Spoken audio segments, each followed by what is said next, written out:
నిర్మాణ రంగంలోకి ప్రవేశించిన 2-3 ఏళ్లలోనే అగ్ర సంస్థగా అవతరించింది మైత్రి మూవీ మేకర్స్. వరుసగా స్టార్ హీరోలతో సినిమాలు చేస్తూ నిర్మాణ రంగంలో తమకు తిరుగులేదు అనిపించింది. పుష్పతో పాన్ ఇండియా లెవెల్లోనూ సత్తా చాటింది.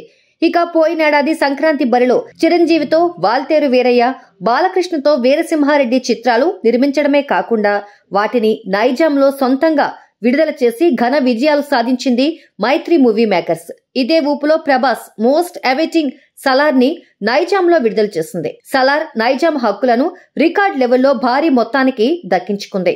అంతే స్థాయిలో ఘన విజయాన్ని అందుకుంది. ఇక సలార్ విజయానికి మించిన రీతిలో హనుమాన్ తో డిస్ట్రిబ్యూటర్స్ గా మరో భారీ హిట్ అందుకుంది మైత్రి సంస్థ.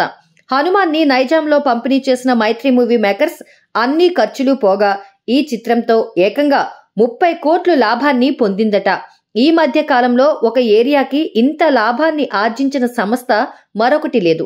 లేటెస్ట్ గా వరుణ్ తేజ్ ఆపరేషన్ వ్యాలంటైన్ చిత్రాన్ని నైజాంలో పంపిణీ చేస్తుంది Mythri. Indian air force backdrop తో ఆద్యాంతం విజువల్ ట్రీట్ అందించడానికి మార్చి 1న ఈ సినిమా రాబోతోంది. తెలుగుతో పాటు హిందీలో ఆపరేషన్ వ్యాలంటైన్ విడుదలవుతోంది.